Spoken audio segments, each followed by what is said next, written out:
días. Me presento, soy la doctora Carmen Lucía Torres Cueva. Esta vez vamos a tratar un tema importante de relevancia y de interés nacional y, por qué no, internacional. Se trata de la función de un juez en el sistema de justicia y la inteligencia artificial. Como sabemos, la inteligencia artificial ha tomado gran fuerza con el transcurrir de los años. Y ya no solamente se trata de hablar de aplicativos inteligentes eh, que hacen retoques o que hacen determinado movimiento con una imagen, sino que al hablar de inteligencia artificial actualmente es referirse a que este, como problema, pueda sustituir la función de uno o más de un profesional que actualmente está laborando o que espera ocupar una, un puesto de trabajo y realizar una actividad de trabajo. Bien, siendo este el problema, sabemos nosotros que el sistema de justicia, al menos aquí en el Perú, es lento, aunque existen mecanismos jurídicos que pretenden dar esta celeridad basándose en la oralidad que aparentemente simplifica todo proceso judicial. Sin embargo, la realidad es otra, debido a que no existe suficiente, y como crítica personal, personal judicial para que pueda dar solución a tanto abastecimiento de ingresos de demandas o denuncias. Buscaba el sistema de justicia dar respuesta oportuna a esas peticiones ingresadas por la parte del justiciable o del afectado, demandante o denunciante, contratando a otros personales mediante contratación administrativa de servicio, que es CAS, aquí conocido en el Perú, contratos temporales, que luego, hace poco nomás, eh, le han otorgado, eh, comillas, ciertos beneficios a, a cierto grupo de trabajadores CAS que cumplen con determinados requisitos o condiciones predispuestas en las nuevas modificaciones CAS. Ahora bien, también se buscó dar solución a este problema de no existir tanto abasto de personal contratando a jueces en juzgados cuya operación es temporal, juzgados especializados, temporales, más no eran permanentes. Bien, entonces buscaban eh, personal ahí como su contrato no es del todo fijo, sino hasta, según sea su contrato realizado, si podría observarse según la duración de la actividad de labores que está realizando el juzgado permanente, se extendía y lo realizaba, pero con ese temor de que iba a cerrar. Ellos buscaban demostrar o buscan demostrar en la actualidad que pueden atender a todas estas peticiones ingresadas en su despacho, dándole rápida respuesta y tratando de reducir cargas. Entonces, esa celeridad no se busca del todo, porque quizás se pueda omitir ciertos eh, razonamientos jurídicos que puedan lesionar derechos fundamentales. Pero en la actualidad, y ya inmerso en la inteligencia artificial, ese comentario, Eh, Toda entidad de administración pública en la actualidad está buscando incorporar ciertos aplicativos inteligentes con esa intención de darle celeridad a las respuestas a las peticiones ingresadas, a las demandas, a las denuncias. Y esto no es ajeno al Poder Judicial, eh, por lo que constantemente las entidades de administración pública, por parte de las autoridades a cargo, están capacitando a su personal, por supuesto, de manera gratuita, para que puedan pronunciarse, dar respuestas, darle ese fundamento jurídico eh, a las peticiones y, por supuesto, reducir así la carga asignada al despacho. Eh, Ahora bien, eh, el problema, y yo esto lo había planteado en más de un artículo en el semanario Avance del Gobierno Regional de Huánuco, eh, sobre el sistema judicial se podría ver eh, diversos campos donde se pueda quizás erradamente utilizar la inteligencia artificial. Eh, y criticaba en ese momento, eh, imagínense que en la actualidad utilice un aplicativo, estoy hablando de aplicativos al azar, no estoy hablando o criticando un aplicativo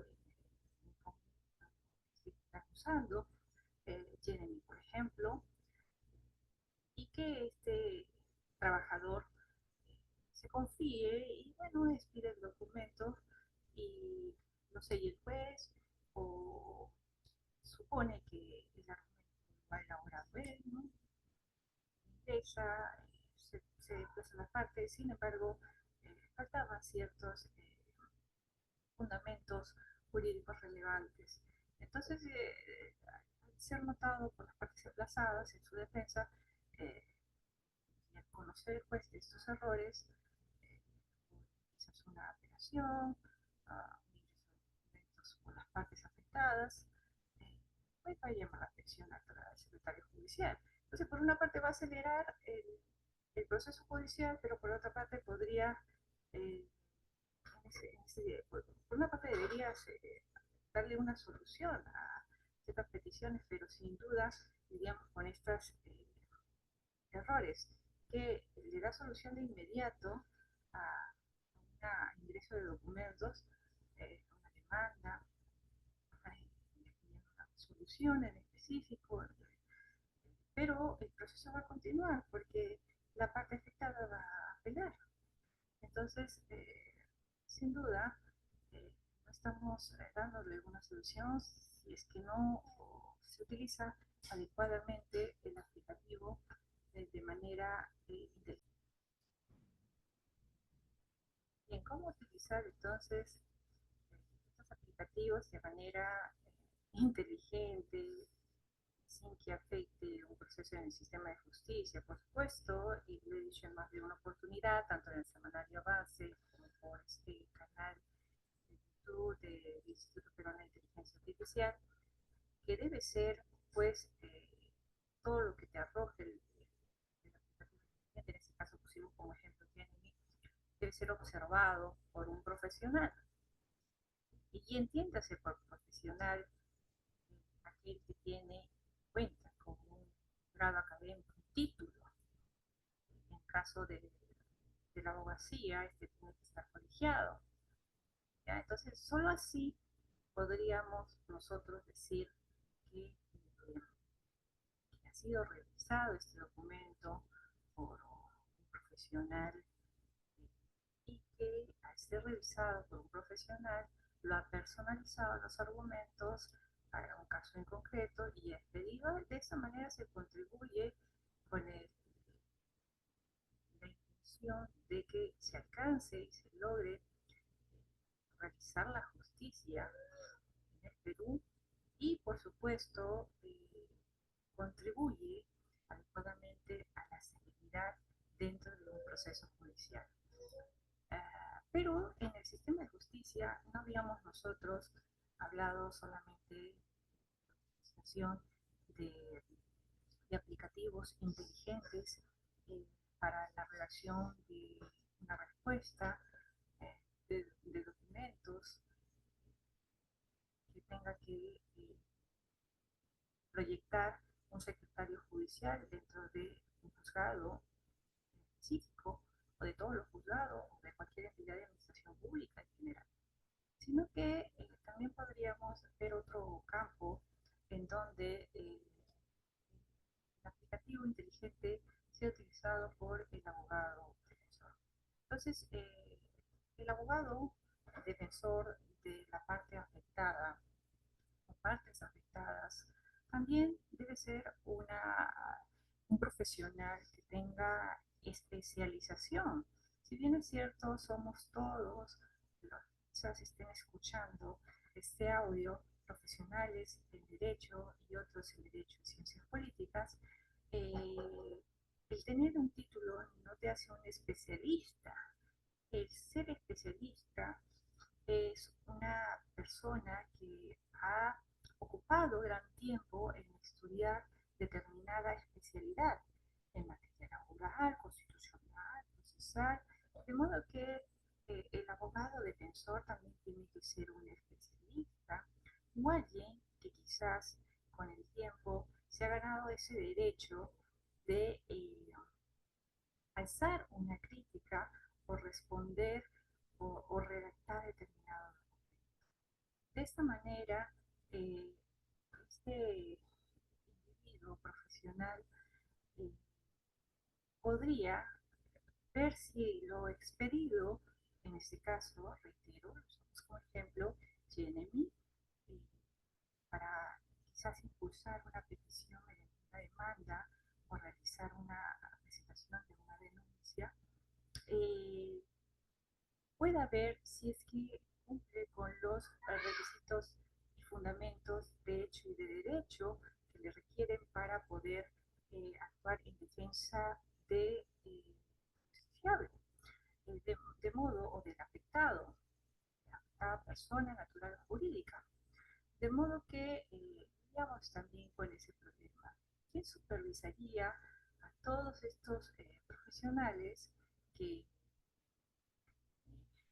están en defensa de determinada persona, ¿no? Porque la comunidad, la sociedad, se confía mucho en que yo tengo un primo, yo tengo un tío, sin embargo, no lidiamos con una realidad y una conciencia de que si este es especialista o no, ¿ya? Porque en la formación del derecho todos conocemos distintas ramas, eh, dependiendo de dónde te has formado, en universidad privada o pública, se inclina más una determinada especialización a futuro, pero son formación elemental, básica, en la que se absorbe en la formación profesional y muchas veces solamente dentro del campo doctrinario, pero de otros literalmente han sido formados generalistas, conocer de la norma y interpretar la norma y quedó. Entonces, reitero, estos documentos tienen que ser necesariamente observados para que un defensor, un abogado, el defensor de determinada persona natural o jurídica eh, pueda alcanzar la término de la justicia, tiene que ser también un especialista o que se haya ganado el reconocimiento de ser un experto, ¿no? Porque sabemos que con los años se han modificado las normas. eh, por ejemplo, antes se dictaba clases sin tener maestría, ahora se exigen una maestría para el dictado de clases en universidades. eh, a eso me refiero, pero estas personas eh, quizás han tenido una maestría en otro país, o es que ya tienen una experiencia vasta que le permite estar sobre determinado documento o sobre determinada información. Ahora bien, eh, esto es por señalar así en general algunos de los campos en donde podría verse el uso adecuado de la inteligencia artificial y las aplicaciones de vida. Ahora, como novedad, y para ya más o menos concluir este video, Para mi persona está medicada y no puedo extenderme tanto.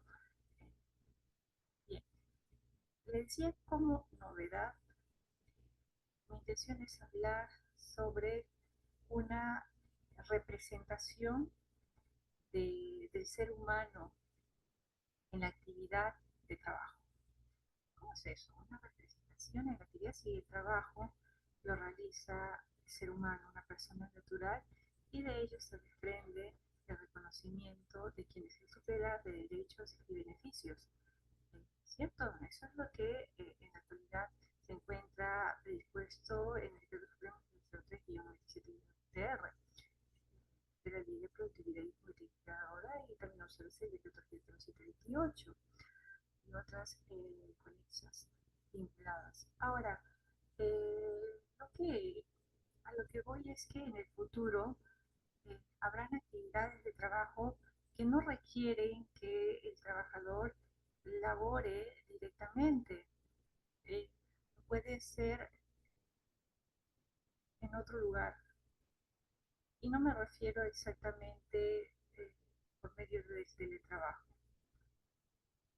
¿Ya? Me refiero en el futuro, dije, no en la actualidad, en el futuro. Me refiero que el hombre va a ser representado por un robot. Ya, es lo que estaba más o menos planteando y estoy redactando también para publicar un artículo en el semanario Avance y quizás por otros medios como el semanario Quispe o pues, Teoría y Forma. Eso es otro medio importante en donde estamos también mi esposo y yo difundiendo sobre los derechos laborales y la inteligencia artificial. Bien, les decía que el ser humano va a ser representado por un robot. Es decir, el hombre ya no va a tener necesidad de ir al centro de trabajo, sino que va a manipular desde su casa ciertas actividades, quizás lo mandará y el robot lo realizará en cuanto sea necesario. Y si no es importante la presencia de un robot, simplemente lo puede realizar mediante el teletrabajo. Pero reitero, hay algunas actividades de trabajo que no, eh, no va a ser posible que sea realizado por un robot, salvo de que este se haya invertido tanto en la fuerza, en el material del robot, pueda tener fuerza suficiente como para que labore o trabaje o realice similares trabajos que un ser humano, obrero, por ejemplo, ¿ya? O que exista otro tipo de maquinarias que lo sustituyan. Eh, Hablando de un mundo de robots, ¿no? Me refiero a las actividades que quizás va a ser muy difícil o muy lento su evolución, de que sean reemplazadas por robots, son los obreros. Eh, Algunas cosas técnicas, mecánicas, etc., sí pueden ser suplantados o sustituidos por robots, pero más no eh, eh, no con la actividad de obrero, ya que es muy difícil que lo haga, porque ya ha habido distintos tratamientos, como han colapsado los robots cuando el dueño del robot ha intentado utilizarlo eh, todos los días sin que esa maquinaria repose, ¿no? Bien, y ustedes dirán, entonces si el hombre va a ser representado por un robot en determinados casos, se perderían los derechos laborales. Bueno, quizás el nombre propiamente dicho con el tiempo desaparezca, eh, pero existan otras figuras, otros tratamientos jurídicos que le reemplacen. Quizás ya no habríamos hablado de compensación por tiempo de servicio porque no es un servicio directo. O quizás hayan complementados con otras modificaciones en el cuerpo normativo que trata sobre los derechos laborales individuales y por supuesto podríamos enlazarnos más si es que el robot ha sido alimentado por información eh, provista por un ser humano, entonces ese ser humano quien ha dado esa información, esa cultura, para que labor en beneficio de un tercero, para que realice determinadas funciones, tareas, me quedo con labores, funciones o tareas para un tercero, simplemente merecería el ser humano ciertos beneficios. ¿Ya? Pero si este ha sido, pues, por supuesto, este robot comprado para determinada producción, entonces ahí, por supuesto, no habría a quien atribuirle esos beneficios. Bien, esta es una de las tantas novedades que quería contribuirle a ustedes. Por supuesto, me pueden ustedes seguir en Facebook, canal de Facebook, doña Lucía Torres. Ustedes pueden también seguir en Twitter, en TikTok. En TikTok estoy como mi canal, observar,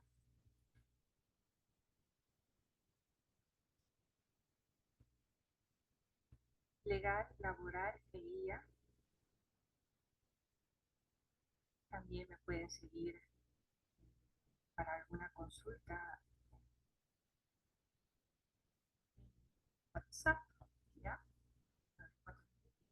5.